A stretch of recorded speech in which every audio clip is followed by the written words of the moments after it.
Patingin nga po ng mga ngiti ng mga Kristiyano. Patingin. Ayan. Ngiting wagi. Ngiting wagi sa spirito at katotohanan. Amen? Amen. Napakabuti ng ating Diyos. Alam ko mabuti ang Panginoon sa buhay ng bawat isa. Kaya kayo naririto. At tayo ay magdadako na sa ating pananambahan sa umagang ito. At sabi po sa Psalm 118, purihin si Yahweh sa kanyang kabutihan. Pag-ibig nga'y tunay, laging tapat kailanman. Kaya po tayo ay nagpupuri sa Panginoon sapagkat naramdaman po natin ang pag-ibig na pinadama ng Panginoon sa atin. Simula pa lang nang tayo ay nilikha, tayo ay pinatawad sa ating mga kasalanan. Kaya tayo po lahat ay tumayo ngayon at idulog po natin ang ating pananambahan sa umagang ito. Amen. Hallelujah. Lord, salamat po sa inyong kabutihan, kadakilaan sa buhay namin, O God. Sa umaga pong ito, inihiling po namin, Lord, na puspusin niyo po kami ng inyong banal na spirito upang wala pong kaming ibang gagawin kundi purihin kayo sa spirito at katotohanan. At nawa po, Lord, makita niyo po ang aming pusong dalisay na nananambahan sa inyo. Pansamantala po namin isasantabi ang mga problema, pag-aalinlangan sa buhay namin, O God. Wala po kaming ibang gagawin kundi purihin kayo, Panginoon, pasalamatan sa mga ginawa niyo sa amin, O God.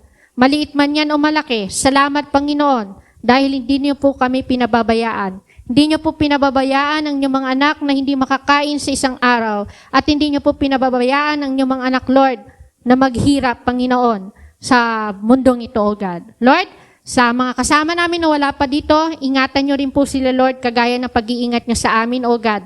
At punuin niyo po, Lord, ng mga kaluluwa ang mga upuan na yan, O God, upang hindi po masayang yung salita na nais niyo pong, Panginoon, mapakinggan namin at maisa puso namin at may apply po namin sa aming buhay sa araw-araw.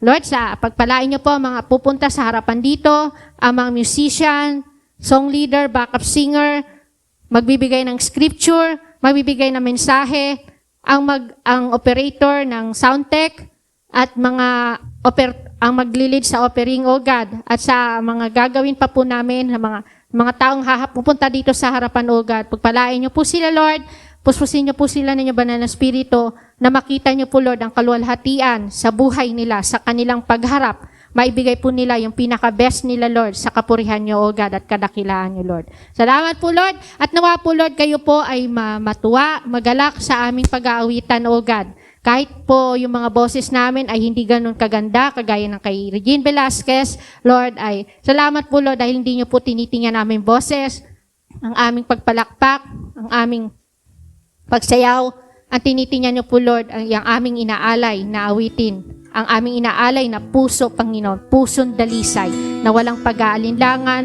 sa inyong kadakilaan, O God. Thank you, Lord. At ang lahat ng anak ng Panginoon, ng Diyos ay masabing, Amen! Hallelujah! Amen! Hallelujah! Handa na po tayo magpuri sa Panginoon? Amen! Panginoon, tunay!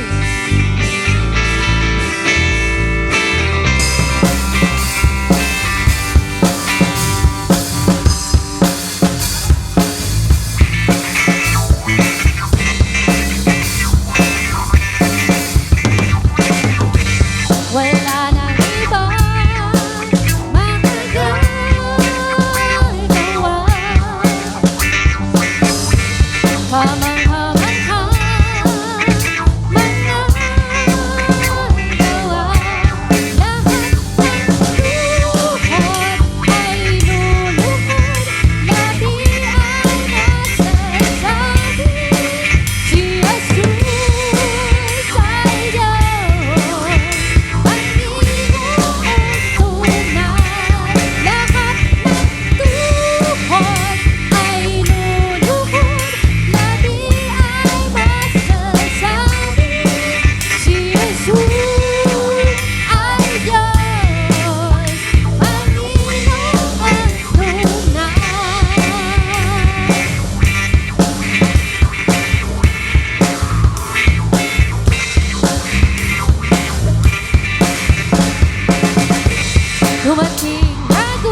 mula sa bihag na kasalanan.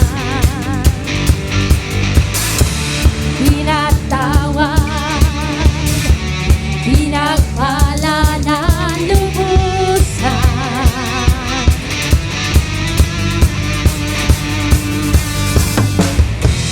Di mapipigil ang pagsamba sa'yo, Jesus, dakila ka totoo.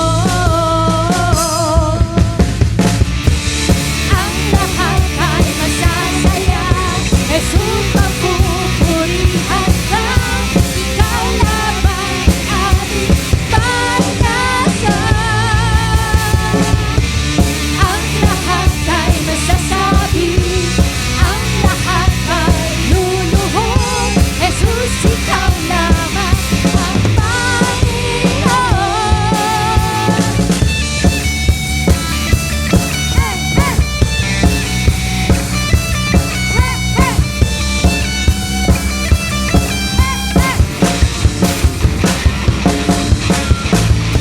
Wakilang biyaya, kami pinalaya mula sa bihag ng kasalanan. Pinatawad, pinagpala ng lubusan.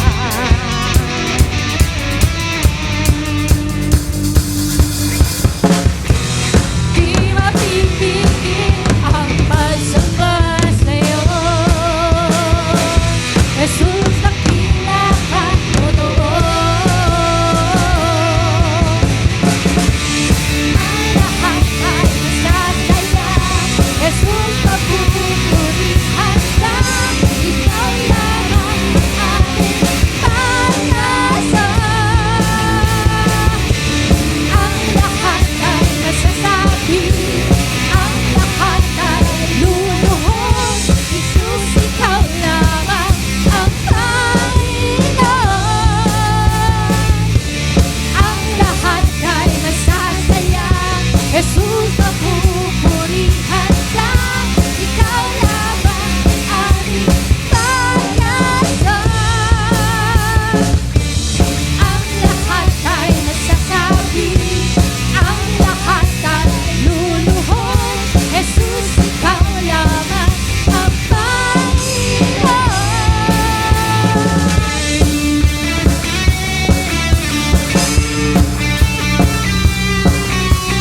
Ang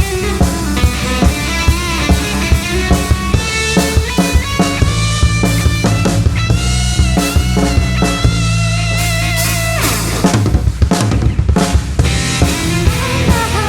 masasaya, Jesus, mapupurihan ka. Ikaw lamang ang aming pag-asa. Ang lahat ay masasabi, ang lahat ay luluhod, Jesus, ikaw lamang ang Panginoon. Ang lahat ay masasaya, Jesus, mapupurihan ka. Ikaw lamang aming pag-asa. Ang lahat ay masasabi, ang lahat ay luluhod, Jesus, ikaw lamang ang Panginoon.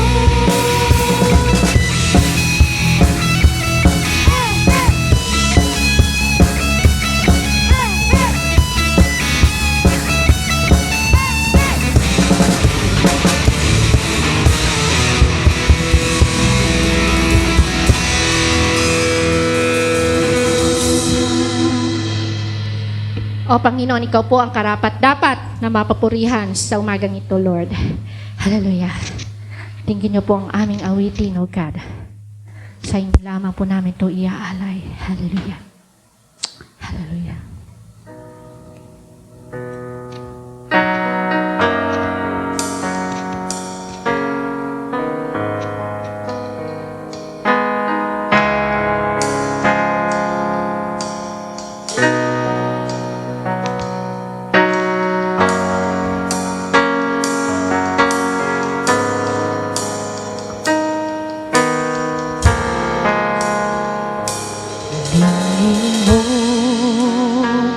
Aming Ama, itong dalangin na aming inaalay. Bawiin mo ang pusong pagaan, yakapin mo kami ng iyong pagmamahal. Di akalain buhay ko'y mamahalin, ngunit pag-ibig na wagas ang iyong hatid. Hindi kami karapat-dapat, ngunit buhay mo ay iyong inalay. Sa kabila ng lahat ay iyong tinanggap, tinawag mo kaming iyong anak.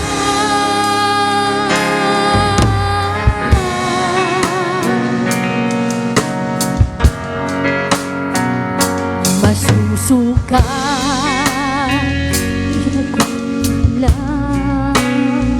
pag-ibig mo'y sapat sa amin kailanman. Lumalabis, umaapang kagandahang loob na sa amin magtagtan. Di akalain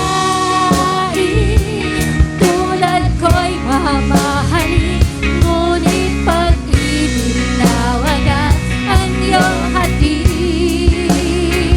Di akalain tulad ko'y mamahalin, ngunit pag-ibig na wagas ang iyong hatid.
kukulang. Biyaya niya'y patuloy na laan. Katulad ng pasinag ng gintong araw, patuloy siyang magbibigay ng law. Kaya sa puso ko'y dahil katapat niya'y aking pupurihin.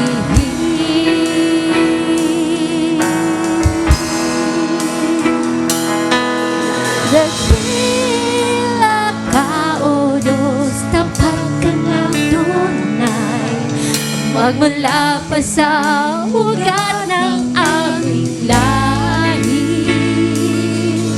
Mundo'y magunawan, maaasahan kang lagi, maging hanggang wakas nitong buhay.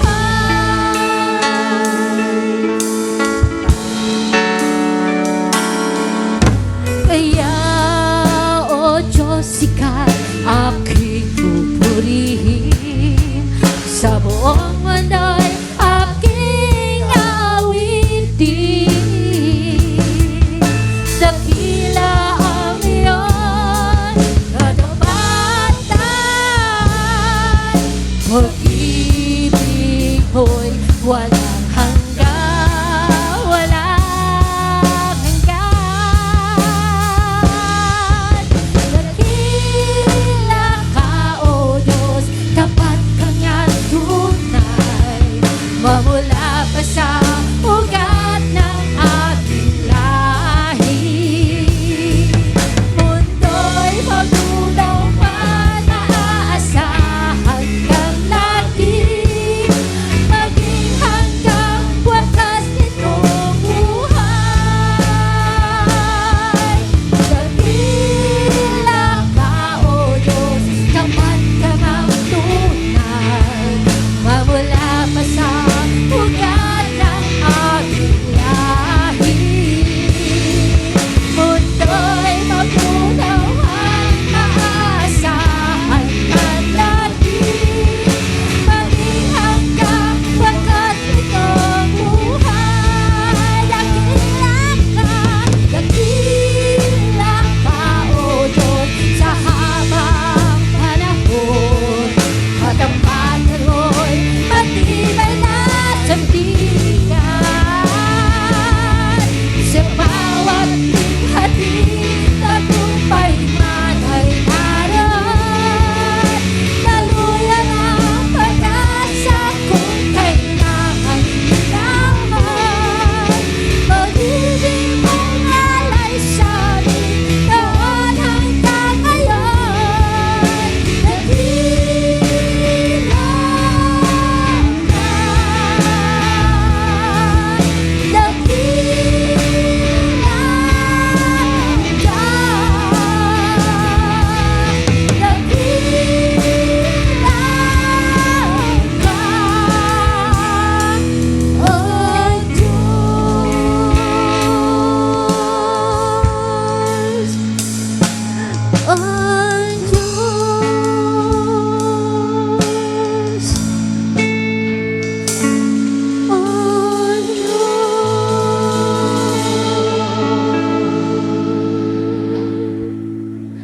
sa bawat bighati, tagumpay man ay naroon, daluyan ang pag-asa kung kailangan hinahon.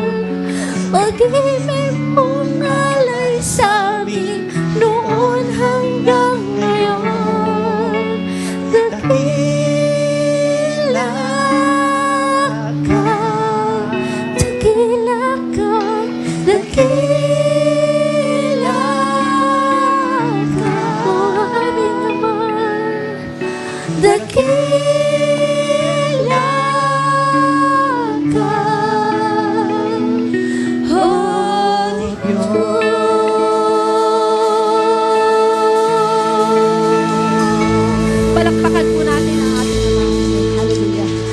Pwede na po tayo makaupo. Kung tayo po ay may Biblia, may bukas po tayo sa Ephesians chapter 2, verse 10. Ephesians chapter 2, verse 10. Kung ano tayo ngayon ay gawa ng Diyos at sa pagpapagisa natin kay Jesus, ay nilikha niya tayo para sa mabubuting gawa na inihanda niya noong una pa man upang gawin natin. Good morning everyone. Isang mainit na pagbati sa ating lahat. Damang-dama na natin yung summer, no? Mainit na talaga, no? At sa umaga po ito ay tayo po ngayon ay magpapatuloy sa ating series na 5 Purposes of the Church. Mula po sa librong Purpose Driven Church ni Rick Warren, no? This is also in preparation to our wider program and the Vision Plus One. Tayo po ngayon ay nasa ika-4 na layunin. Nasa pang-4 na layunin na po tayo ngayon. Nung una po ay ating tinalakay ang tungkol sa worship, and then kasunod po noon ay fellowship, and then after that, discipleship. Nung mga previous Sundays po, yan po yung ating mga tinalakay. But then, nung Holy Week, binigyan po natin ang daan ng mensahe about Holy Week, kaya medyo natigil tayo dito sa ating series, at ngayon nga po ay muli nating babalikan. Ngayon po ay ating matutunghayan ang ating pang-4 na layunin. At ito po ay tinatawag na ministry. No? Yan. Ang ministry, kung sa Tagalog po, ay paglilingkod, serbisyo, pagsisilbi, o ministeryo. Ano po yung pang-4 nating layunin? Ministry. Yan. Tayo po ay hinubog upang maglingkod. Lingunin natin yung ating katabi. Sabihan mo, hinubog ka para maglingkod. Yan.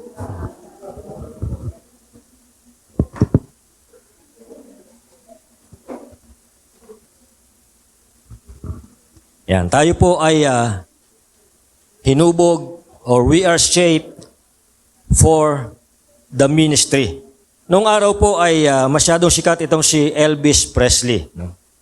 Siguro, ewan ko yung iba kung kilala pa nila ito o narinig nila itong pangalan ni Elvis Presley. Pero noon po ay sikat na sikat itong singer na ito. Now, 25 years after na mamatay itong si Elvis Presley, yung pong kanyang album na Greatest Hits of Elvis ay naging number 1 for 3 weeks.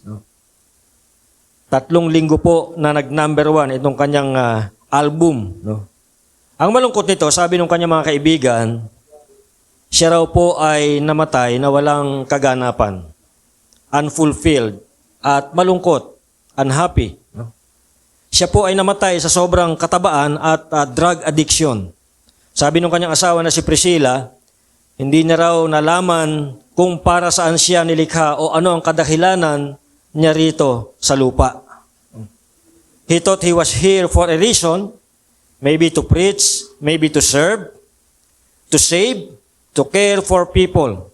And that agonizing desire was always with him, and he knew he wasn't fulfilling it. Kaya aakyat siya sa stage at hindi niya muna iisipin yon. Sa makatuwid, siya po ay lito, siya ay ligaw at hindi ganap. Ang kanyang katagumpayan sa harap ng maraming tao ay isa lamang kahungkagan sa kanyang sarili at sa harap ng Panginoon. Nawa po, ang bawat isa na naririto ay hindi po matulad kay Elvis. Ang tanong ko po sa inyo ngayong umaga, nais mo bang sundin ang Panginoon at ang kanyang plano sa buhay mo? Tutunghayan po natin ngayon ang mga sumusunod na talata mula sa Biblia. Kanina po, binasa ng ating scripture reader, yung Efeso chapter 2, verse 10, sabi po riyan, kung ano tayo ngayon ay gawa ng Diyos, at sa pakikipag-isa natin kay Kristo Jesus. At sa pakikipag-isa natin kay Kristo Jesus ay nilikha niya tayo para sa mabubuting gawa na hinanda niya noong una pa man upang gawin natin. We are made to make a contribution, not just to consume. Hindi mahalaga kung gaano tayo katagal mabubuhay dito sa lupa. Ang mas mahalaga ay kung paano tayo namuhay. Hindi po sinusukat kung gaano ang itinagal ng iyong buhay dito sa lupa, kundi ano ba ang naiambag ng iyong buhay. The Bible says we are created to serve. We are saved to serve, gifted to serve, and shaped to serve. Siyempre, kung tayo ay bibigyan ng gawain, kasama doon ang kakayahang gawin ang gawain na ibinigay sa atin. Hindi niya tayo bibigyan ng gawain hanggat hindi niya muna tayo binibigyan ng gamit at kakayahan. Sabi sa Job chapter 10 verse 8, ang mga kamay mo ang sa aki lumikha. Sa English version, sa NIV, ganito po yung pagkakasalin, your hands shaped me and made me. 5 bagay po ang ginagamit ng Diyos upang tayo ay hubugin. Ito po ay tinatawag na shape. The acronym SHAPE. Meron pong ibig sabihin ang bawat letter yan. S stands for spiritual gifts. And H stands for heart. A stands for abilities. P stands for personality. And E stands for experiences. Yun po yung ibig sabihin ng acronym na SHAPE. So, 5 bagay po. Ito po yung 5 bagay na ginagamit ng Diyos para po tayo ay hubugin upang maging kagamit-gamit sa kanyang gawain. Mga kapatid, wala pong magkakapareho. We are uniquely shaped at kasama po ito sa plano ng Diyos para magamit niya tayo sa oras na gustuhin niya. Ano-ano ang mga shape mo? Handa ka ba o handa ka na bang magpagamit sa Panginoon? Sabi sa 1 Peter chapter 4 verse 10, bilang mabubuting katiwala ang iba't ibang kaloob ng Diyos o ng iba't ibang kaloob ng Diyos, gamitin ninyo sa kapakinabangan ng lahat ang kakayahang tinanggap ng bawat isa sa inyo. Dali lang at ako'y nasisilaw dito sa aking yan. Bago po tayo magpatuloy, tayo po ay manalangin. Dakilang Diyos, nagpapasalamat po kami sa umagang ito na sa amin pong pagtitipon ay naririto ka sa aming kalagitnaan. Nawa, Panginoon, Ikaw nga po ang siyang magbigay sa amin ng bukas na puso at kaisipan at sa aming pagbubulay ng salita ay patuloy kang mangusap at magministeryo. Nawa nga po, Panginoon, ang iyong salita ay matanim sa matabang lupa at ang bawat makakapakinig ng iyong mensaheng ito, Panginoon, ay ikaw nga po ang siyang mangusap at baguhin niyo po ang aming buhay sa pamamagitan ng inyong salita. Nawa, Panginoon, sa pag-aaral namin sa umagang ito, makita po namin ang inyong kalooban sa aming buhay at kung papaano po kami magiging kagamit-gamit sa inyong gawain. Pangandalangin sa pangalan ni Jesus. Amen. Mga kapatid, sa Biblia ay sinasabing ang salitang serbisyo at ministeryo ay magkatulad lamang. Kung meron man po akong gustong sabihin ngayon ay simple lang. Every member is a minister. Ang bawat membro ay tinawag na maging lingkod. Bawat bata, kabataan, tatay, nanay, ate, kuya, anuman ang ating katayuan, tayo po ay lingkod ng Diyos at kailangan nating gampanan ang gawain na iniata sa atin ng Diyos. Sabi ni Rick Warren, we are created for eternity and this life is just a preparation for eternity. Pagdating po natin sa kaharian ng Diyos, ay habang panahon po tayong maglilingkod. Kaya naman habang narito po tayo sa lupa, nais ng Diyos na matutunan na natin ang paglilingkod o service. Ang buhay natin dito ay rehearsal sa magiging buhay natin kapag tayo ay nasa piling na ng Panginoon.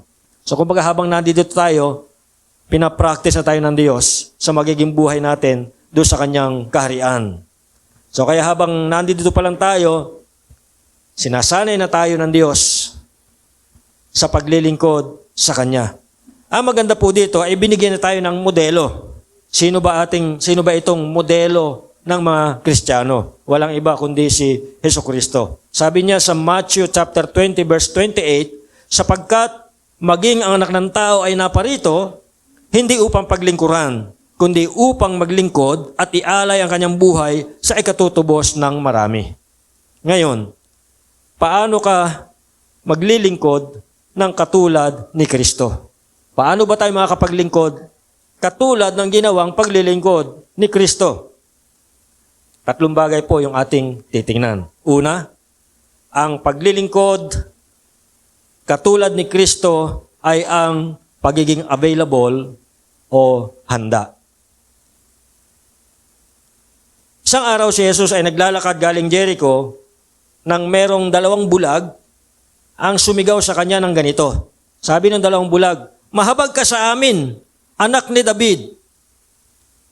Sabi sa Matthew chapter 20 verse 32, ganito po nag-respond si Jesus. Sabi diyan, tumigil si Jesus, tinawag sila at tinanong, "Ano ang gusto niyong gawin ko sa inyo?"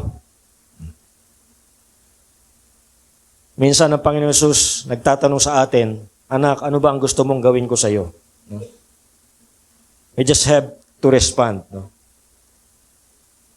Ito pong 2 bulag ay pinagaling ni Jesus. Sila po ay agad nakakita. Sila po ay agad na nakatanggap ng kagalingan mula kay Jesus. Sa inyong mga Biblia, kung meron po kayong Bible ngayon, no? Diyan po sa Matthew chapter 20, verse 32, bilugan niyo po yung salitang tumigil. Yan. Naniniwala ako na kung nais po nating maglingkod na katulad kay Kristo, tayo po ay dapat maging aware o maging handa sa gawain. Kung nais natin maglingkod sa Panginoon, dapat tayong maging sensitive sa ating paligid. Kung nagdire-diretso si Jesus ng lakad, malamang hindi niya mapapansin yung 2 bulag. Pero sabi diyan sa talatang yan, tumigil si Jesus. No? Kung hindi siya tumigil, maaaring hindi niya napansin itong 2 bulag at maaaring hindi gumaling o nakakita itong 2 bulag. No? Ang tanong, kung nais nating magpagamit sa Panginoon, handa ba tayong maabala?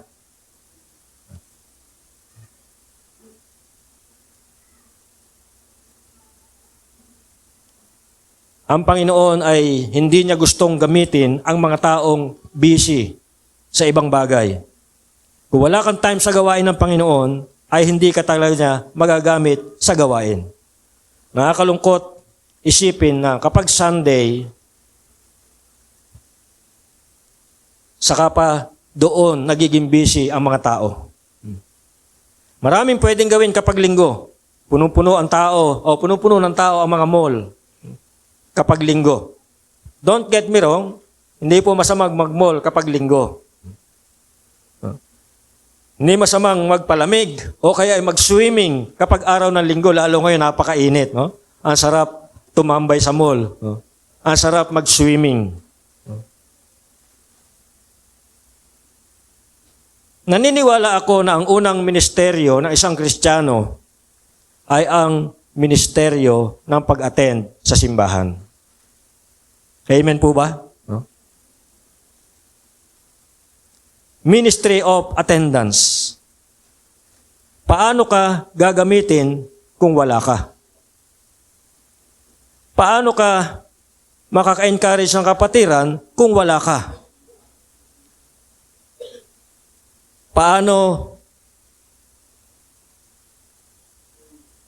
tutugtog ang gitara o paano tutunog ang gitara kung walang tutugtog nito? Paano ka magfe-fellowship kung walang tao? Paano kung lahat tayo may lakad ng linggo? Paano kung lahat tayo ay naging busy sa ibang bagay ng araw ng linggo?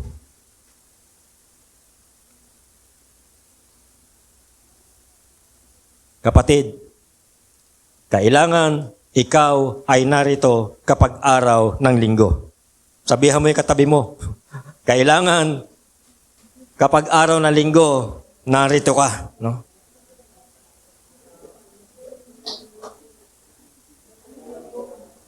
Ito ang una nating ministeryo, ang Ministry of Attendance. Meron pong 3 common barriers o mga hadlang sa pagiging available natin. Ito yung mga common na nagiging hadlang sa ating pagiging available. No? Una po, yung tinatawag na self-centeredness.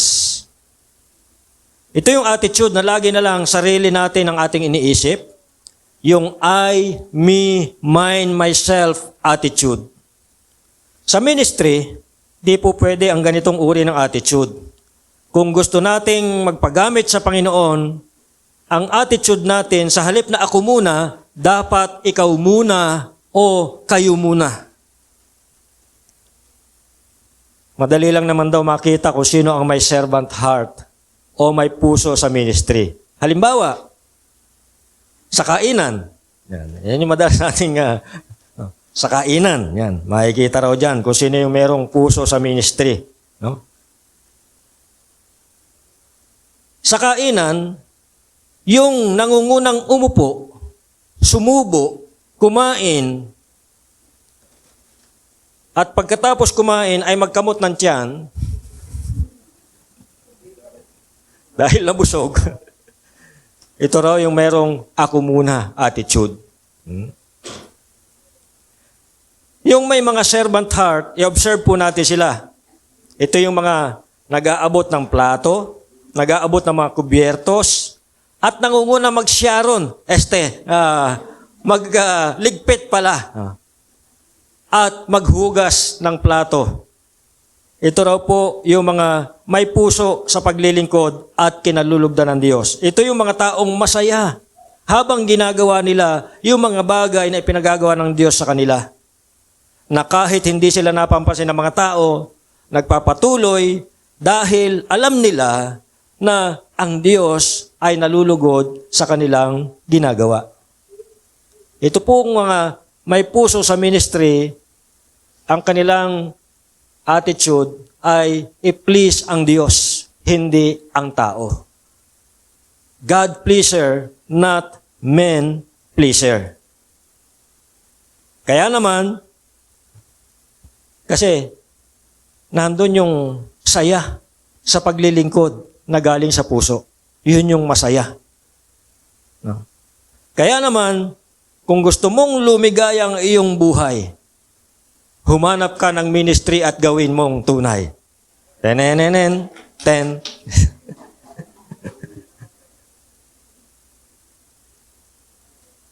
Hanggat maaari, ayaw nating maabala. Pero kapag nasa ministry ka, kasama dyan ang maabala. Kapag may nakitang gagawin, action agad. Sabi nga, ito yung naririnig natin, kung pwedeng gawin ngayon, huwag nang ipagpabukas. Eto pa. Kung kayang gawin ng iba, paggawa mo na lang sa kanila. Joke lang yun.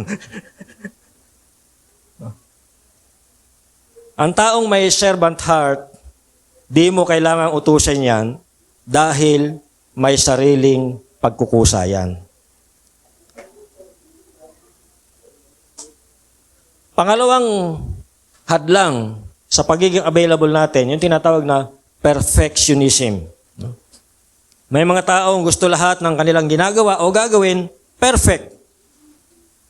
Sino ba dito ang walang kapintasan o hindi nagkakamali? Meron ba? Meron bang perfecto rito? Lahat po tayo nagkakamali at walang perfecto sa atin. So let's give a room for mistakes.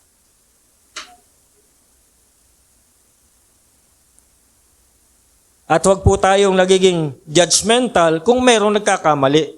Sa halip, tulungan po natin na bumangon sa pagkakamali. Yes, pag may nagkakamali, may pagdidisiplina tayong ginagawa. Pero yung pagdidisiplina, ginagawa natin because of our love. So yun dapat ang iparamdam natin habang nagdidisiplina, hindi galit. Sabi nga ni Paul, kahit gaano kaganda yung sinasabi natin, without love, nag-iingay lang tayo. Diyan tayo natututo sa mga pagkakamali. We learn by mistakes. No? Kaya minsan paulit-ulit dahil hindi ka pa natututo. Kapag natututo ka na, saka ka magle-level up. No? So may mga pagkakamali, walang perpekto sa atin, nagkakamali tayo, dahil diyan tayo natututo, diyan tayo nag-grow. Nais gamitin ng Diyos yung mga taong mahina upang ipakita niya ang kanyang kapangyarihan. Nais niyang gamitin ang mga mahihirap upang ipakita niya ang kanyang kayamanan. Dito ko na-realize, baka kaya hindi ako yumayaman. Dahil gusto ng Diyos na ma-highlight yung kanyang kayamanan, hindi yung aking kayamanan. No? Nais kanyang gamitin upang ang kanyang pangalan ay maitaas sa gitna ng iyong mga pagkukulang at kahinaan. Iba, sabi ko nga dati, hindi pa tapos ang Diyos sa atin. We are still a work in progress. Pangatlong hadlang, yung tinatawag na materialism. Pakinggan natin yung sinasabi ni Jesus sa Lucas chapter 16, verse 13. Walang aliping maaaring maglingkod sa dalawang Panginoon sapagkat kamumuhian niya ang isa at iibigin ang ikalawa. Paglilingkuran ng tapat ang isa at hahamakin ang ikalawa.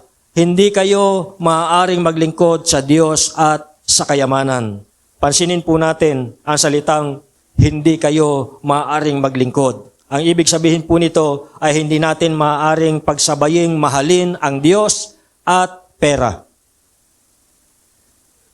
Maliwanag po yung sinasabi ng Biblia, nung tayo po naging Kristiyano, kailangan natin tanungin ang ating sarili kung ano ba ang gusto nating maging. Gusto ba nating maging kingdom builder o wealth builder? Kung binless ka naman ni Lord ng kayamanan, well, that's good. Dahil sa pamamagitan mo ay marami din ang pwedeng mabiyayaan. Kumbaga ay gagawin kang daluyan ng pagpapala. Pero lagi po nating balikan, ano ba ang number one purpose ng buhay natin? Dahil ang kayamanan, dito lang yan sa lupa. Hindi natin yan madadala sa langit. Pag alis natin dito, yung lahat ng ipinundar natin ay ibang tao na ang makikinabang. Halimbawa, pinamana mo yung kayamanan mo sa anak mo. Nung namatay yung anak mo, nag-asawa ng iba yung manugang mo. Namatay yung manugang mo, yung napangasawa niya, nag-asawa rin. So, ibang tao na ngayon yung nakikinabang nung iyong ipinundar at pinaghirapan na kayamanan. No? Hindi naman masama maging mayaman, pero wag nating kalimutan yung nagbigay sa atin ng kayamanan. Lucas chapter 9 verse 25, sabi po riyan, ano nga ang mapapala ng tao? Makamtan man niya ang buong daigdig kung mapapahamak naman at mawawala ang kanyang buhay. Sa Matthew chapter 6, 19-20, sinasabi rin po dito, huwag kayong mag-impok ng mga kayamanan dito sa lupa. Dito'y may naninirang insekto at kalawang at may nakapapasok o nakakapasok na magnanakaw. Sa halip, mag-impok kayo ng kayamanan sa langit. Dooy walang naninirang insekto at kalawang at walang nakakapasok na magnanakaw. Dito po ay ini-encourage tayo na mag-invest sa langit. Doon tayo mag-deposit sa heavenly bank. Hindi mananakaw, hindi masisira yung ating deposit doon. At ito po ay eternal investment. Pangalawang punto, ang paglilingkod katulad ni Kristo ay ang pagiging grateful o mapagpasalamat. Sa paglilingkod sa Panginoon, dapat lagi tayo maging mapagpasalamat. Pasalamatan natin ang lahat ng pagkakataon na tayo po ay makapaglingkod sa Kanya. No? Sa ibang malalaking church, hindi ka basta-basta makakatayo sa harapan. Hindi ka basta-basta makakahawak ng instrumento. Hindi ka basta magiging officer.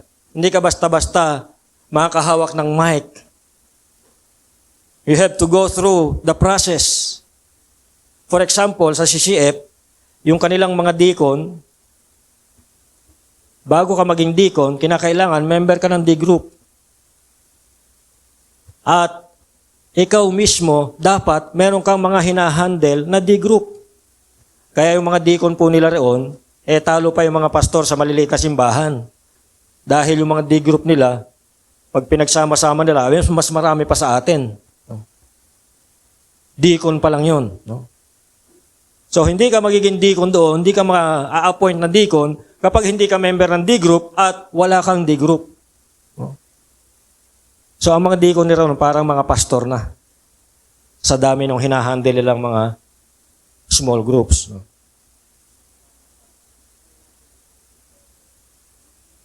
Hindi ka basta makakahawak ng instrument o ng mic sa harap. You have to go through the process. Yung ibang church, meron silang audition bago ka isa lang na maging backup singer o song leader. Parang nag-audition sa The Voice. Hindi ka nila basta-basta isasalang. Kaya dito po sa atin, napaka-privilege po natin dahil sa kakulangan ng ating manpower, nasasalang agad tayo. Kaya lang minsan, hindi pa natin pinapahalagahan. Tayo ang dapat magpasalamat kung nabibigyan tayo ng opportunity na mag-serve. At the end of the day, di ba, mas masarap na sabihan ka ng Panginoon, well done, thou good and faithful servant. Again, may mga common barriers po. May mga hadlang sa grateful serving. Ano-ano ba yan? Una, yung comparing and criticizing. Pagkukumpara at pagtutuligsa. Mga kapatid, tandaan po natin, tayo po ay nasa iisang team. Meron tayong isang coach at meron tayong isang kalaban. So hindi po tayo magkakalaban. Nasa isang team po tayo, magkakakampi tayo. Paano kung tayo yung nagkukumparahan, nagtutuligsaan? Ano mangyayari sa team? Tuwang-tuwa ang demonyo kapag nag-aaway-away tayo. Pag tayo hindi nagkakaunawaan, panay tampuhan, panay bangayan, napapangiti ang kalaban kapag nalaman niyang may mga inggitan sa kapatiran. Lalo na yung mga bulong-bulungan, maritesan ng maritesan. Sana naman, dito sa ating church ay walang ganito. Kung meron man, isa lang ang ipinapakiusap ko. Itigil na natin lahat ito. Ang team din ang may hirapan. Ang church po na katawan ni Kristo ang papangit ang testimony sa labas. Kapag hindi po tayo kumilos as a team, kapag hindi po tayo nagsama-sama, kapag tayo po ay lagi nagbabangayan, sabi nga ni Paul, Kung lagi kayong nagkakagatan, mauubos kayo. At saka, hindi po magiging maganda yung ating testimony sa labas. No? So, pangalawang hadlang sa grateful service ay yung tinatawag na wrong motivations. Hindi tama ang motibo sa paglilingkod. No? Pakinggan natin ito. Matthew chapter 6, verse 1. Ang sabi diyan, pag-ingatan ninyong hindi pakitang tao ang pagtupad ninyo sa inyong mga tungkulin sa Diyos. Kapag ganyan ang ginawa ninyo, wala kayong matatamong gantimpala buhat sa inyong Ama na nasa langit. Mga kapatid, ang paglilingkod at pakitang tao ay hindi kailanman maaaring magsama. Pero, pwedeng mapagkamalan. Dapat po nating malaman ang pagkakaiba ng significance at prominence. Mahalaga at prominente. Halimbawa, pagpalagay natin na gwapo ako. Pagpalagay lang natin, ha? Pagpalagay natin na kamukha ko si Alden Richards. Yan. Tinitilian. Parang ipis lang. So, kung gwapo ako, natural, prominente sa akin yung aking face, yung aking mukha, na tinitilian ng aking mga fans. Hi, fans! Pero, hindi ito yung mahalaga. Yung aking kidney, nasan ba yung kidney? Yung aking kidney, bagamat hindi nakikita, kapag ito'y nawala, wala na rin ako sa mundong ibabaw. Pagdating sa church, kapag nawala yung tagagawa at taga-project ng ating song line-up, makakanta pa rin pa kaya tayo ng maayos? Lalo na kung hindi natin kabisado yung lyrics ng kanta. Tapos si song leader, binabago-bago pa yung lyrics ng kanta. Minsan, iba yung nasa screen, iba yung kinakanta niya. Kapag wala nang naglinis at nag-ayos ng mga upuan na yan, pagdating ng linggo, saan kaya tayo mauupo?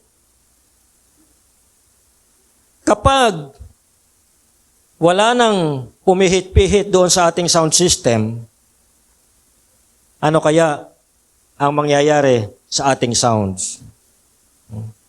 Yung may pumipihit nga, nagkakaproblema. Lalo na, how much more, kung walang pumipihit at nagbabantay doon, na wala na yung ating sound tech, ano kaya ang mangyayari sa ating sounds? Mga kapatid, ano po ba ang ibig kong sabihin dito? Hindi ibig sabihin na hindi ka nakikita ng mga tao o hindi ka naman tumatayo sa harapan ay hindi na mahalaga ang iyong ministry. Hindi rin ibig sabihin na lagi kang nasa harapan ay mas mahalaga ang iyong ministry at sikat ka. Ito ang ating tandaan. Gaano man kalaki o kaliit ang ating ministry, kasi may tendency tayo minsan na sukatin sinusukat natin. Mas importante yung ministry ko. Pag nawala ako riyan, tingnan ko lang kung ano mangyari sa inyo. Tandaan po natin, gaano man kalaki o kaliit yung ating ministry, kung ito'y ginagampanan natin ng mula sa puso at buong puso, kasama ng abdo, at may tamang motivation tayo sa pagganap sa ministry, ay tiyak malulugod sa atin ang Diyos. Kapag may puso at right motivation sa ministry, hindi ka mapapagod, hindi ka mababurn out, hindi ka susuko, hindi ka aayaw. Dahil alam mo, natutuwa ang Diyos sa ginagawa mo. And the joy of the Lord is our strength. So, kahit ano pa yung dumating sa'yo, dahil may puso ka, tuloy pa rin. Kahit naging busy ka na sa study o sa work mo, dahil may puso ka, tuloy pa rin ang ministry. May kasabihan nga, di ba? Ang umaayaw ay di nagwawagi. Ang nagwawagi ay di umaayaw. So, walang ayawan to. Sabi ko nga, lagi, napapagod, pero hindi sumusuko. Pag napagod, pahinga lang konti, tapos tuloy uli. Ganun lang. Kung may puso tayo sa ministry, mapapagod tayo, pero hindi susuko. Pangatlong punto, ang paglilingkod katulad ni Kristo ay ang pagiging faithful o matapat. No? Noong pong pinapipili ng susunod na hari si Prophet Samuel sa pamilya ni Jesse, ang hinanap agad niya kung sino yung pinakamatipuno, kung sino yung pinakamalaking bulas. So, una niyang hinanap yung elder, yung eldest, yung panganay. No? Ang tinitingnan niya yung physical attributes. Pero, ang Panginoon, ang tinitingnan niya yung puso. The Lord looks at the heart. Puso ang tinitingnan ng Panginoon. No? Ako po ay nagsimula na sa ministry, taga-linis ng, taga-map ng sahig, taga-ayos ng upuan. No? Kapag linggo ng, kapag Sabado ng hapon, pupunta po kami, mga kasama kong mga youth, marami kami, kaya masaya sa paglilingkod. No? Marami kami mga youth, nagpupunta kami sa church kapag Sabado ng hapon, naglilinis kami sa church, inaayos namin yung upuan, nire-ready namin yung sound system. Naku, napakasimple lang naman yung aming sound system. No? Isang cassette tape lang, tapos yung instrumento namin ay isang acoustic guitar, saka isang organ, saka isang tambourine. No? Ganun lang kasimple yung aming sound system. No? So, kapag Sabado ng hapon, sineset up namin yan, dinaayos namin mga upuan, pagkatapos maglinis. No? So, ganun po lagi. No? So, nagsimula ako sa pagiging floor manager. Hindi agad sa pulpit. No? Hindi ako agad sa pulpit. So, when I started in the ministry, hindi naman kaagad tumatayo ako sa harapan. It took years of preparation. Nagsimula ako kasama yung mga youth, naglilinis, nag-ayos sa mga upuan. No? Pag summer, tumutulong kami kapag may DBBS. Pag may mga trainings, nag-a-attend kami. Hindi namin pinoproblema yung pamasahe. Hindi namin pinoproblema yung pang-registration. Mga estudyante pa rin kami noon. At hindi rin kami mayayaman. Pero hindi namin pinoproblema yon kasi sabi nga, if there's a will, there's a way. Kasi kapag meron kang desire, si Lord ang bahalang mag-provide. No? So, pinoprovide po ni Lord yung aming mga pangailangang pinansyal sa pamasahe at pag-registration doon sa mga trainings na ina-attend na namin. No? Hanggang sa nagkapamilya na nga at nalipat kami dito sa church na ito. Noong una, nag-attend lang kami dito. Tapos, naging cell group leader, hanggang sa naging elder. And then, hindi ko na nga iniisip dahil nakalimutan ko na yung desire ko at commitment ko sa Panginoon.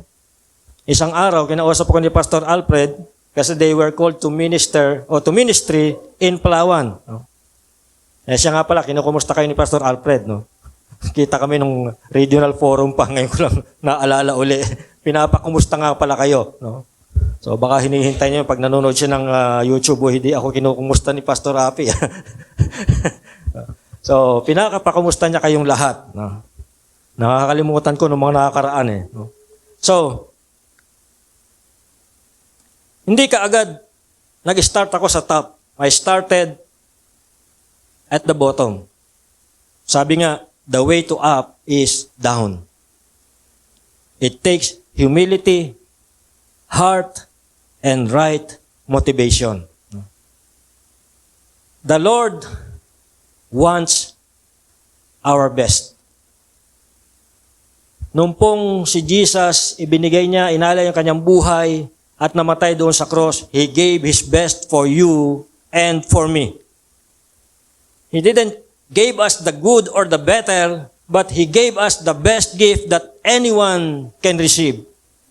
In the ministry, He is also expecting the best from us. Hindi tira-tirang lakas, hindi tira-tirang oras, because He is also expecting from us that He will be the number one in our lives. Hindi po number 2, hindi number 3, but the number 1 spot in our lives. So, our order of priority in our life should be number 1, Lord. Number 2, family. Number 3, work or studies, and so on. The Lord should be at the top of our list of priorities. Lastly, the Lord wants you to finish. The Christian life is like a marathon. Kailangan ng hard work and perseverance. Sometimes nadadapa tayo, sometimes nagkakamali tayo, but no matter how difficult the journey, we must get up and keep pressing forward. God calls us to finish, not just to start the race. Noong pong 1968, bago po yung, ito po yung Olympics sa Mexico City, si John Stephen Akhwari ng Tanzania ay isa doon sa mga kalahok doon sa marathon. Siya po ay isang runner na mayroong Olympic caliber. Marami na siyang napanalunang marathon sa Africa, and he is running with times under 2.5 hours. Kaya madali lang siya nag-qualify sa Olympic. Pagdating sa Mexico City, na-encounter ni Akhwari ang isang obstacle na hindi pa niya na-encounter before. Ito po ay yung tinatawag na altitude. Ang Mexico City ay mataas na lugar. At dahil dito ay nakaranas siya ng pagkatawag doon yung pinupulikat yung kanyang mga legs, no? So, nung nasa kalagitnaan na siya ng marathon, bukod sa pinupulikat yung kanyang mga hita, napatid siya sa kapwa runner at nadapa. Pagdapa niya, na-dislocate yung kanyang tuhod, nagasgas yung kanyang tagiliran at yung kanyang balikat. So, napakasakit nun. Pero, hindi po siya tumigil sa pagtakbo. Sa kabila nung masakit na napila yung kanyang tuhod, may mga injuries siya, tapos pinupulikat pa yung kanyang mga muscles, pinilit niyang tapusin ang karera. Isa po siya sa 75 na nag-start ng marathon at siya po yung pinakahuli sa 57 na nakatapos nito. 75 sila nag-umpisa, 57 lang sila nakatapos at isa po siya. Kaya lang siya po yung pinakakulelat dahil nga sa nangyari sa kanya. Pagdating niya roon sa final lap, konti na lang yung tao doon sa arena. At nung makita siya paparating sa finish line, nagpalakpakan yung mga tao. Natalo siya sa karera, pero ang tingin ng mga taong naroon sa kanya, siya pa rin yung winner. Nung interview po siya, later on, tinanong siya ng reporter, bakit di ka na lang tumigil? Diba? Na-dislocate na yung tuhod mo, puro gasgas ka, duguan ka na, tapos, pinupulikat ka pa, ba't di ka nalang tumigil? Sabi ng reporter sa kanya. Ang sagot niya ay ganito. Sabi niya, my country did not send me 5,000 miles to start the race. They sent me 5,000 miles to finish the race. Sabi niya, pinadala ako ng bansa ko rito, hindi para simulan lang ang karera, kundi para tapusin ito. Mga kapatid, sa pagkakataong ito, tayo po ay yumuko at ipikit natin ang ating mga mata. We are in the presence of God. Hindi ko po alam kung nasa na kayo ngayon sa inyong karera. Kagaya ni Aquari, maaaring dugo na tayo, pilay, maraming masasakit na pinagdadaanan, ngunit ang lahat ng ito ay tiyak na magagamit sa ministeryo ng Panginoon. Ang tanong ko po sa inyo ngayon ay ganito: nais niyo po bang ibigay at ialay ang iyong buhay sa Panginoon para sa Kanya at sa Kanyang gawain? Habang kami po ay kumakanta,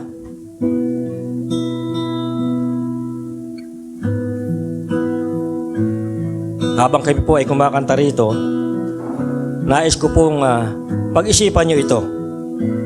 Hindi mo kinakailangan magmadali.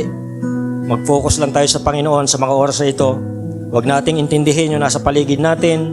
Huwag nating intindihin yung katabi natin. This is between you and your God. Pag-isipan mo mabuti. At mamaya, kapag handa ka na maglingkod at mag-alay ng iyong buhay sa Panginoon, tumayo ka lamang at sumabay ka sa kanta bilang tanda ng pagpapagamit mo sa Panginoon sa pagsunod at paglilingkod sa Kanya. Again, habang kumakanta po kami rito, pag-isipan po ninyo. At kapag handa na kayo, tumayo lang kayo at sumabay sa kanta bilang sign na sinasabi mo sa Panginoon, Panginoon, handa na akong sumunod at magpagamit at maglingkod sa iyo.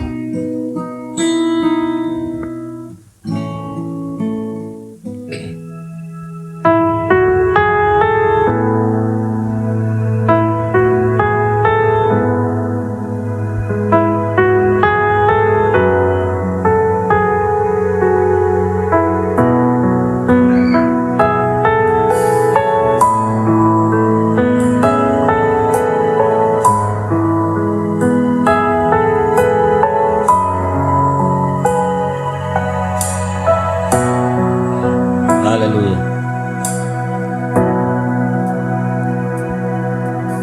Standing in awe of your grace, setting my feet in your ways, entering into your presence, to behold you face to face. God of all heaven and earth, holding me in your embrace, unfailing love that surrounds me. Oh God, I stand amazed. My Jesus, my Lord, you're the love of my life. Wherever you go, wanna be by your side. No longer I, but Christ living in me, serving you for all eternity. My eyes set on you in this race that I run. No longer my ways, let your will be done. Make me a servant, my heart's ever true. Clinging to the cross, I'll follow you. I'll follow you.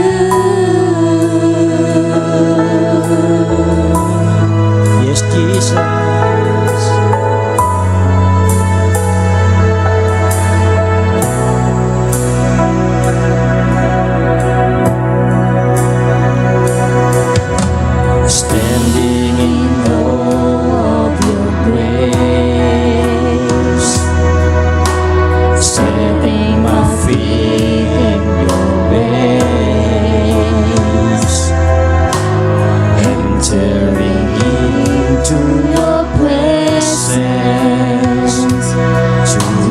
behold you face to face. God of all heaven and earth, holding me in your embrace, unfailing love that surrounds me. Oh God, I stand amazed, my Jesus, my Lord, you're the love of my life. Wherever you go, wanna be by your side. No longer I, but Christ living in me, serving you for all eternity. My eyes set on you in this race that I run. No longer my ways, let your will be done. Make me a servant, my heart's ever true. Clinging to the cross, I'll follow you, my Jesus, my Lord. You're the love of my life. Wherever you go, wanna be by your side. No longer I, but Christ living in me, serving you for all eternity. My eyes set on you in this race that I run. No longer my wish, let your will be done. Make me a servant, my heart's ever true. Clinging to the cross, I'll follow you. I'll follow you. Yes, Jesus, we'll follow you. Jesus.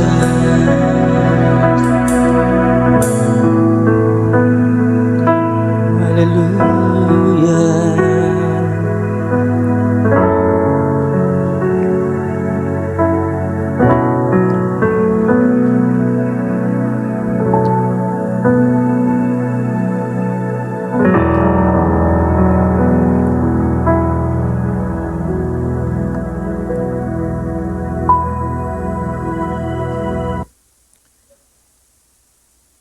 Lord Jesus, as we conclude this time together, reflecting on the importance of ministry, we are reminded of your call to serve you and to serve others with love and compassion. We thank you for the message we've received today and for the ways you've spoken to our hearts. We pray, Lord, that as you speak to our hearts, we will obey and follow you to serve you in the ministry where you called us to serve. Help us to do the ministry out of love and not out of duty. As we stand in your presence, dear Lord, we want to rededicate and recommit our lives to you. Help us to be available for you and to reconsider our priorities so that you will be on the top of our priority list. Help us to carry the lessons we've learned into our daily lives, that we may be faithful stewards of your grace and instruments of your peace. Lord, we pray, strengthen us to overcome challenges and to always seek your will in all that we do. May your Spirit guide us as we go forth from this place, empowering us to minister to those in need and to share your love with everyone we meet. Bless our efforts and multiply the impact of our service for your glory. In Jesus' mighty name, we pray. Amen. God bless you all. Pwede na po tayong makaupo. Tayo po'y dumako na sa pagbibigay. Siguro na-bless naman po tayong lahat sa message kanina, no? Na-late nga kami. May wardrobe change kasing nangyari. Ayun. Praise God. So yung nahuli kasi medyo naabutan naman namin. And maganda yung huling tanong sa atin kung nasa na ba tayo dun sa Christian journey natin. Nasa na ba tayo? So personally, nandun pa rin ako sa healing journey. Nire-respect ko yung process na binibigay sa akin ni Lord and I'm enjoying the process. Siguro yun naman talaga yung gusto ni Lord na siguro we need to go through the wilderness for 40 years kagaya ng Israelites para maintindihan natin yung mga bagay na kailangan nating i-let go, yung mga fears na kailangan nating harapin at yung healing na kailangan nating pagdaanan. Praise God. At nawa, one day, makabalik din. Ayan. So tayo dumako na sa pagbibigay. May gusto lang din akong i-share about din sa pagbibigay. Kasi si Lyle kasi, for context, ang baon kasi ni Lyle everyday, 20. Makatarungan na yung 20 kasi yung school niya malapit lang. Konting tumbling lang, andun na siya. Pero dahil spoiled siya sa lolo niya, dinodoble, binibigyan pa siya na extra. So, one day, yung mama ko nagsumbong sa akin, yung mga classmate niya nagsabi kay mama na, ate, si Lyle ang daming pera, gumanon. Away naman kami, namimigay daw ng pera. Sabi ko, hindi parang nagulat kami, kinausap na rin siya ni mama, tapos kinausap ko din siya ng masinsinan. Sabi ko, ano yung nalaman kung namimigay ka ng pera? Sabi niya, si Willie ka na. So sabi niya, kasi yung classmate ko walang baon. Binibigyan ko ng pera. So parang doon, hindi ako nagalit. Hindi naman ako nagalit kasi nakita ko na parang ang pure lang nung intention niya na bigyan ng pera yung classmate niya kasi ayaw niyang magutom. Pero sinabi ko sa kanya na wag naman palagi. Pwede mong bigyan ng pagkain, pero wag kasi baka mamihasa, tsaka baka abusuhin ka. Yun yung sinasabi ko sa kanya. Pero, ayun yung tinuro niya sa akin na magbigay, out of pure heart. Parang yun na kasi yung desire niya, yung intention niya, magbigay, tumulong lang. Yun yung desire niya. Yun yung nakakatuwa sa mga bata kasi yung lahat ng ginagawa nila, out of pure intention. Tapos naalala ko rin yung tinanong niya sa akin dati na, Mami, what will you do if you see a homeless person? Sabi ko, bigyan ko pagkain. So, hindi naman ganun yung ginagawa mo, dinidedma mo lang. Ikaw, ba't anong gagawin mo? Sabi niya, bibigyan kong pera. Ayun, ginawa niya nga. So, yun, parang nakakatuwa kasi yung mga bata, napaka-pure ng intention nila sa mga ginagawa nila pagdating sa pagbibigay. So, ano ba yung sinasabi sa atin ni Lord sa pagbibigay? Sa Old Testament kasi sabi sa Malakay, bigay natin yung 10% ng ating pinaghirapan. Pero during those times kasi, sa law yung law kasi before do sa Old Testament is kailangan nilang gawin yun to atone for their sins. Kaso binigay na kasi ni God yung ultimate sacrifice which is Jesus. So ano na nga ba talaga yung pinaka-purpose kung bakit tayo nagbibigay? So sabi nga diba sa 2 Corinthians 9 verse 7, each of you should give what you have decided in your heart to give, not reluctantly or under compulsion, for God's love a cheerful giver.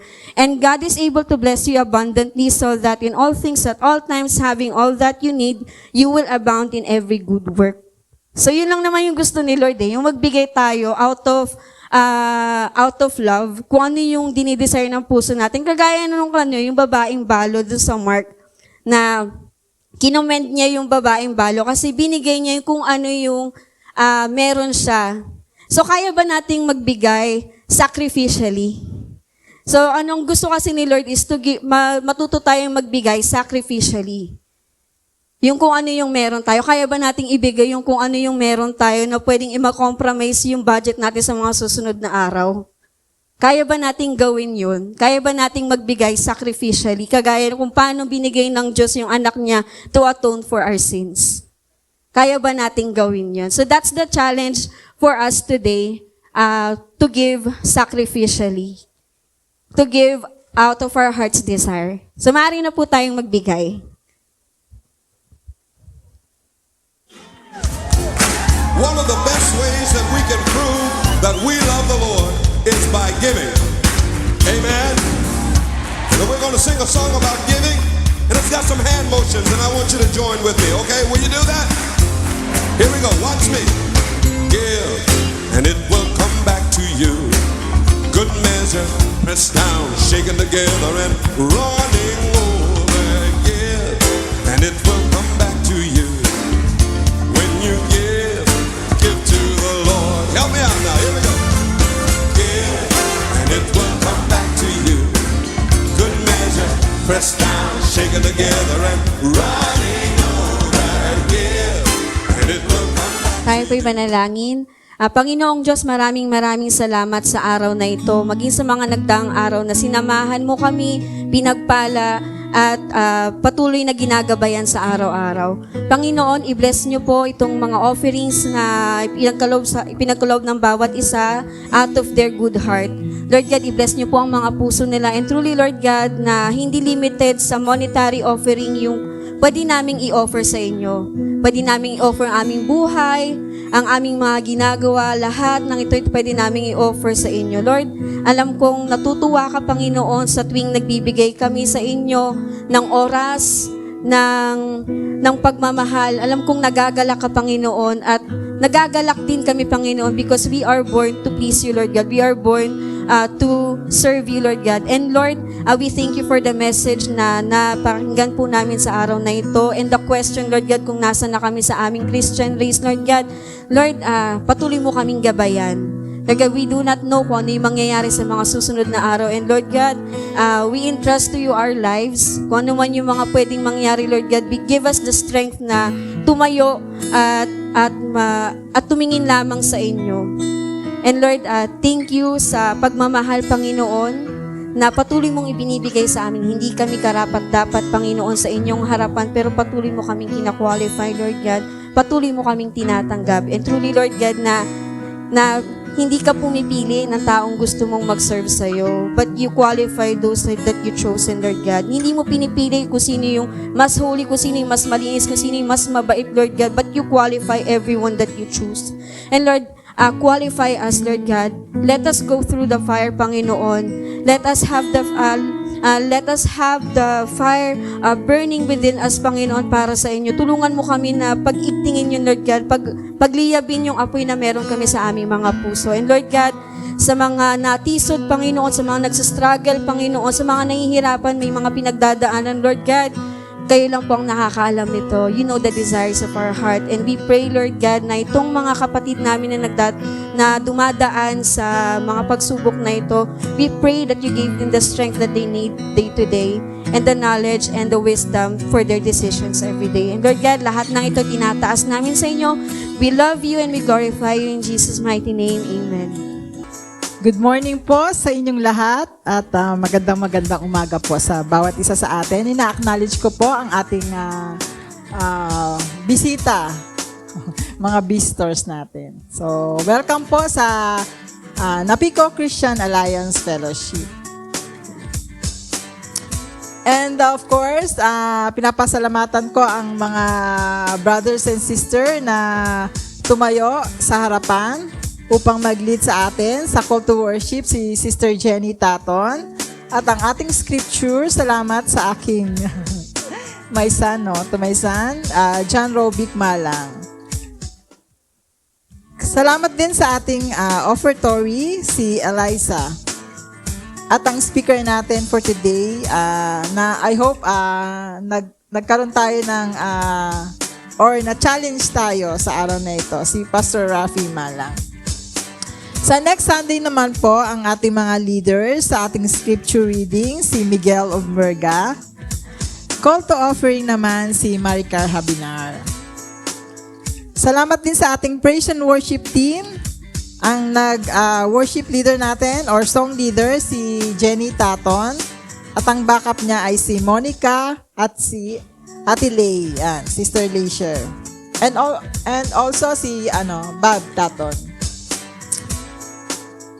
At ang kanyang mga anak, no, si Joseph, si Jasper, tsaka si Jermaine, para naman sa ating mga instruments.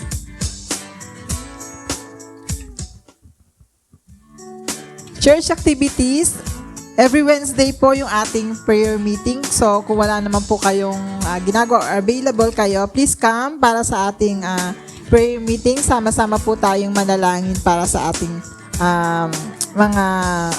para sa ating church, no, or sa ating personal na needs natin.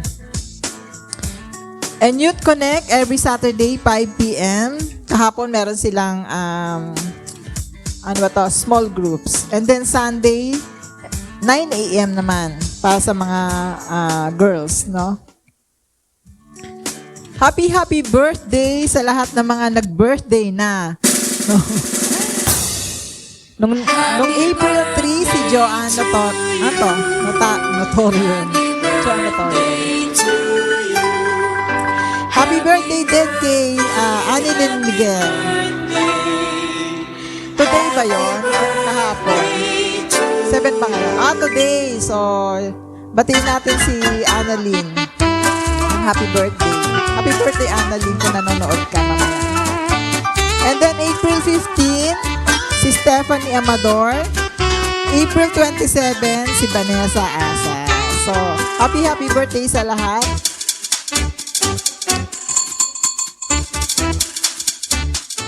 So, kung wala na tayong announcement, walang signal. So, yun lamang po ang aking announcement. Mamaya po ay magkakaroon po tayo ng lunch fellowship. So, kung kayo po ay nagdala ng baon, o yung mga, kahit wala po kayong baon, stay pa rin po. Magsama-sama po tayo mag-fellowship, mag-lunch fellowship. So, yun lamang po ang aking announcement. Natawagan ko na po si Pastor Rapi Malang para po sa ating communion. Po ulit, no?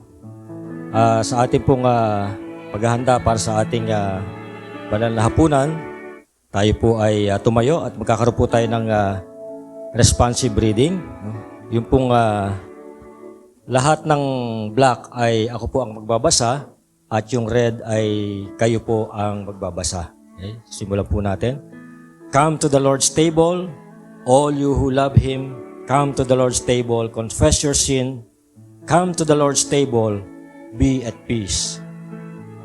We have not believed you or trusted in your power.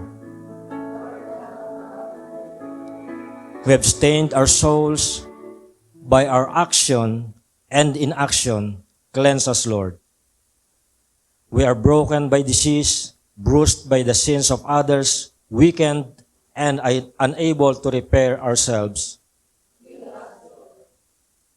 We ignore your call to center our lives in you, and so are deaf to the hopes and cries of the poor, the sick, the needy, and the earth.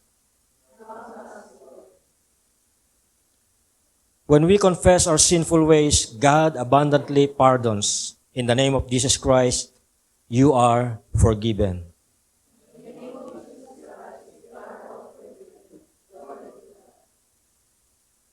By one Spirit, we are all baptized into the one body.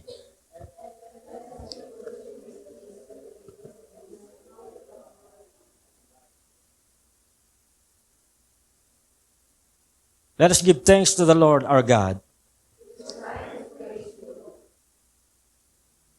It is right and a good and joyful thing, always and everywhere, to give thanks to you, Holy Triune God, Father, Son, and Holy Spirit.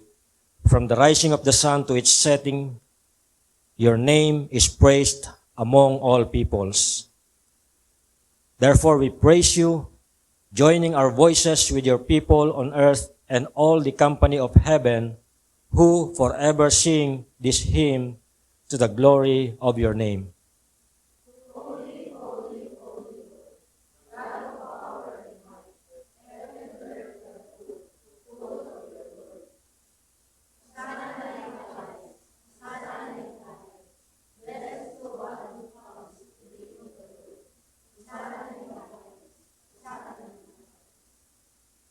You are holy, Almighty One. Blessed are you, Jesus Christ. In the power of the Spirit, you created all things, blessed them and called them good. You called to yourself a people to make your mercy and truth known in all the world. We betrayed your calling. We wandered from the way.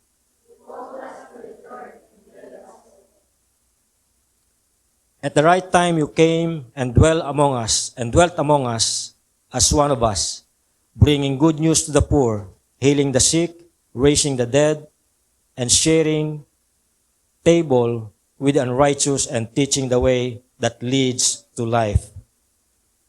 By your incarnation, life, suffering, execution, and resurrection, you gave birth to your church, delivered us from slavery, and made a new covenant with us by water and the Spirit. On the night of your betrayal, Lord Jesus, you took bread, blessed it, broke it, gave it to your disciples, and said, "This is my body, which is given for you. Do this in remembrance of me."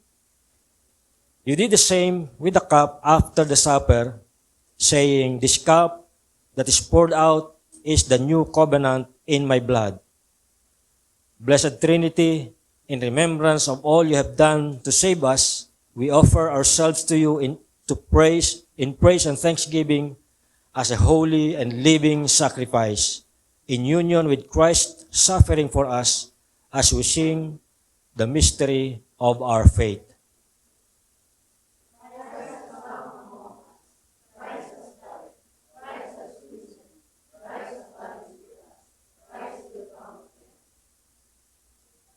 Pour out your Spirit on us. Pour out your Spirit on these gifts. Make these gifts the body and blood of Christ.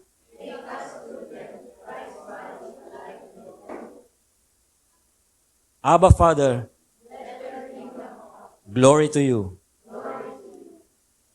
Come, Lord Jesus. Glory to you. Holy Spirit,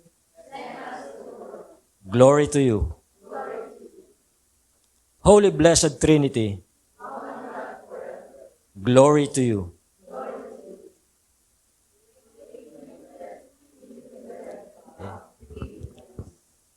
Tayo po ay manalangin. Salamat, Panginoon, sa pagkakataon na ito na minsan pa makasalo ka namin sa pamagitan po ng banal na hapunan.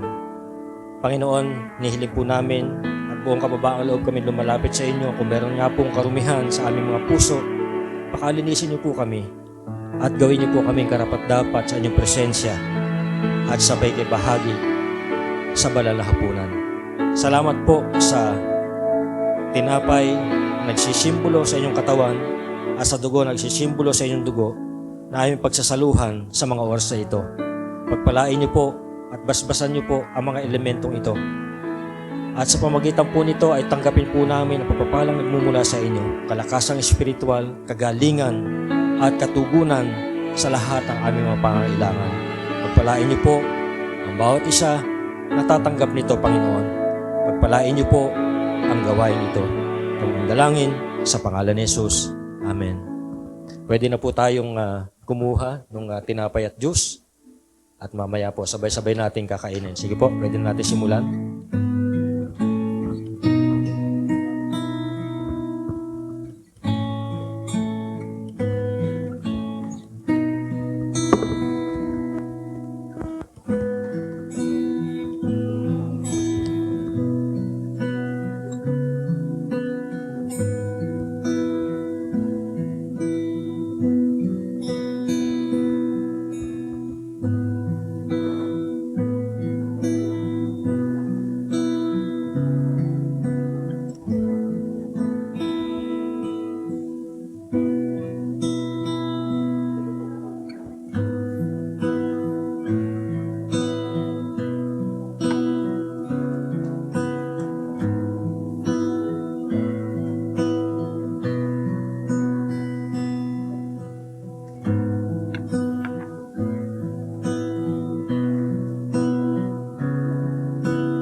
Ito ang aral na tinanggap ko sa Panginoon at ibinibigay ko naman sa inyo. Ang Panginoong Jesus, nung kami siya'y ipagkanulo, ay dumampot ng tinapay, nagpasalamat, pinagpira-piraso ito at sinabi, ito ang aking katawan na inihahandog para sa inyo. Gawin ninyo ito bilang pag-alaala sa akin.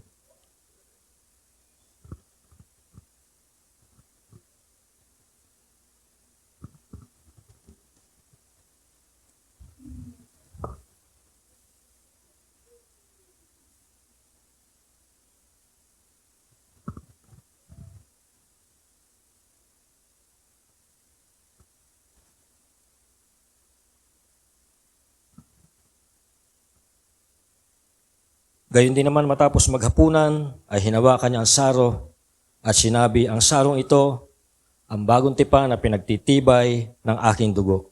Tuwing iinumin ninyo ito, gawin ninyo bilang pag-alaala sa akin, sapagkat tuwing kakain ko ng tinapay na ito at iinom sa sarong ito, ay pinapahayag ninyo ang kamatayan ng Panginoon hanggang sa muling pagparito niya.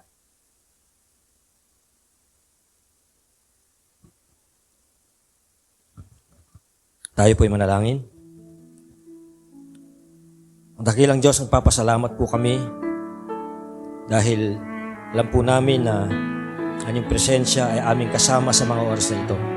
Salamat po, Panginoon, na sa inyong piling, sa inyong presensya ay makakasumpong kami ng kapayapaan. Panginoon, ito nga po yung dinidesire ng bawat isa. Ang aming puso ay payapain niyo, Panginoon. Sa kabila ng mga pagsubok, mga hamon, mga problema, at anumang mga bagay na pinagdadaanan ng bawat isa, kami po ay bigyan niyo ng kapayapaan. Amin pong nilalagak sa inyo, Panginoon, ang lahat ng aming mga alalahanin. Amin po pinagkakatiwala sa inyo, Panginoon, ang lahat ng aming mga pangangailangan, sapagkat sa inyo ang lahat ng ito ay may katugunan. Sa inyo po, Panginoon, tinataas namin ang lahat ng may makaramdaman, Panginoon.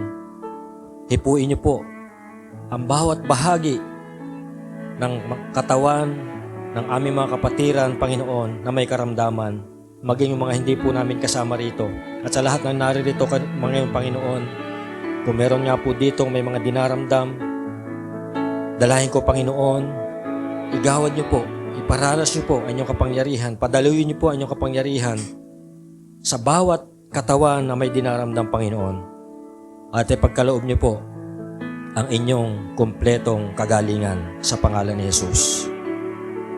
Lord, sa pamagitan ng authority na pinagkaloob niyo sa akin, Panginoon, akin pong sinasaway sa pangalan ni Jesus ang lahat ng uri ng karamdaman sa bawat katawan ng inyong mga anak, Panginoon. Pinapaalis ko ang lahat ng sakit na ito at tinatanggap namin, Panginoon, ang kagalingang nagmumula sa inyo. Ano man panggagambala ng dyablo sa buhay ng bawat isa, Panginoon, tinawasak namin ang lahat ng ito. Ano mang gawa ng dyablo, Panginoon, sa buhay ng bawat anak po ninyo, sa pangalan ni Jesus, sa pamagitan ng banal na dugo ni Jesus, winawasak namin ang lahat ng ito. Sinasaway namin ang lahat ng ito dahil walang karapatan ang dyablo sa buhay at katawan ng bawat anak po ninyo, Panginoon. At sa bawat isa, tinatanggap po namin, Panginoon, ang inyong pagpapala, ang inyong kalakasan, ang inyong katugunan sa lahat ng aming pangangailangan. Panginoon, tinatanggap namin ang lahat ng ito sa pangalan ni Jesus. Naway lubusan kayong pabanalin ng Diyos na siyang nagbibigay ng kapayapaan at naway panatilihin niyang walang kapintasan ang buo ninyong katauhan, ang espiritu, kaluluwa, at katawan hanggang sa pagparito ng ating Panginoong Jesucristo. Tapat ang tumawag sa inyo at gagawin niya ang mga bagay na ito. Sumainyo nawa ang pagpapala ng ating Panginoong Jesucristo. Amen. Amen. Amen. Amen.